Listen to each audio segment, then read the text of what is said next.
बिल्कुल। अच्छा इंदी भाई, मैं आपसे जो क्वेश्चन करना चाह रहा था, आलिया से तो नहीं हम पूछते, ये आपसे पूछते हैं क्योंकि वो ऑलरेडी खेल रही है अभी। जो सेट का मसला, ये सबसे बड़ा मसला एक बनता चला जा रहा है। और इसकी अगर मैं थोड़ी सी एग्जांपल देना चाहूँ तो जब इंग्लैंड ने 2011 में क्रिस ब्रॉड और उन्होंने जब जेमी एंडरसन से बात की कि लीग क्रिकेट आ रही है और हम चाहते हैं कि आप हमारी सबसे बड़े ब्रांड है, कमोडिटी है टेस्ट में, तो उन्होंने उनको रिम्यूनरेट किया, फाइनेंशियली इतना पैसा दिया जो कैप्टन से भी ज़्यादा था, और उनको बताया कि हम हमेशा जब तक आप टेस्ट क्रिकेट खेलेंगे सबसे ज़्यादा आपको फाइनेंशियली हम आपको पे करेंगे। उसका फ़ायदा ये हुआ कि आप ये देख लें कि जिमी एंडरसन अभी तक क्रिकेट खेल रहा है और टेस्ट क्रिकेट ही खेल रहा है। और साथ साथ अगर ऑस्ट्रेलियन की एग्जांपल देखें तो 6-7 साल उनके मेन बॉलर्स ने कोई लीग नहीं खेली। अब जब वो 3 वर्ल्ड कप उनको जिता चुके हैं, T20, टेस्ट चैंपियनशिप और ODI, अब वो जाके IPL में खेलने जा रहे हैं। तो ये जो अप्रोच है बोर्ड की, और रमीज भाई भी हमारे साथ वर्ल्ड कप में थे, उन्होंने कहा कि हमें एक सर्टन पूल बनाना पड़ेगा प्लेयर के लिए, कि ऐसा प्लेयर जो हमें लगता है कि हम उसको लीग में नहीं भेज सकते, उसमें से उसको कुछ पैसे दे दें ताकि हम उसको रोक सकें। तो आपका इसमें क्या ओपिनियन है, क्योंकि आप तो बड़ा क्लोजली इन चीज़ों को देखते रहे। देखिए, ये प्रॉब्लम है ना, एक दफ़ा पहले भी आया था। ये उस टाइम ये लीग्स वगैरह नहीं होती थी। वसीम और वकार है ना काउंटी खेलने जाते थे। अब काउंटी का शेड्यूल है ना बड़ा हेक्टिक होता था कि आपने 4 महीने में 17 4 खेलने होते थे। फिर उनका बेंसन हैजिस कप होता था, फिर उनका एक और टूर्नामेंट होता था। तो काफ़ी सारी इंजरीज हो जाती थी फास्ट बॉलर्स को खेलने में।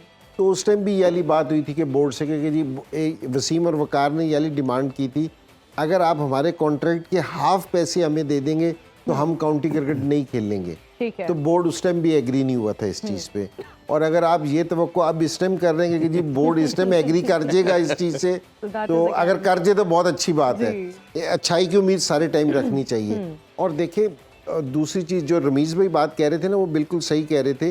वो इस तरह एक पूल बनाना चाहिए।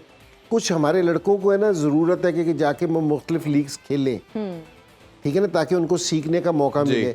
लेकिन बाबर और रिजवान को ज़रूरत नहीं है कि जी ये मुख्तलिफ लीग जाके सीखें, इनको रेस्ट करना चाहिए। जिस तरह हम हारिस रऊफ की बात कर रहे थे कि जी वो थका हुआ हमें नज़र आ रहा है, कि जी वो वाली एनर्जी नज़र नहीं आ रही। सो ऐसे प्लेयर्स को नहीं जाना चाहिए। इसको बोर्ड को ना कंपलसेट करना चाहिए ऐसे।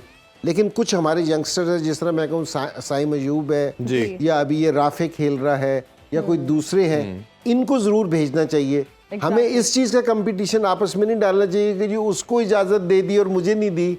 ये नहीं है। ये सिर्फ है ना बिल्कुल है उस पर, जिस तरह ऑस्ट्रेलिया ने किया। ऑस्ट्रेलिया के फर्स्ट क्लास के लोग जाके लीग खेल रहे थे, बिल्कुल ऐसे ही। तो ये दूसरे प्लेयर भी कह सकते थे कि हम इतने बड़े प्लेयर हैं, हमें आप इजाज़त नहीं दे रहे। ये थोड़ा सा सेक्रीफाइस भी करना पड़ेगा प्लेयर्स को भी, जी, और थोड़ा सा बोर्ड को भी उनको फाइनेंशियली हेल्प करनी पड़ेगी। हो सकता है कि बोर्ड उतने पैसे ना दे सके जितने लीग वाले दे रहे हैं, लेकिन किसी हद तक है ना आप कंपलसेट कर सकते हैं, और करना भी चाहिए।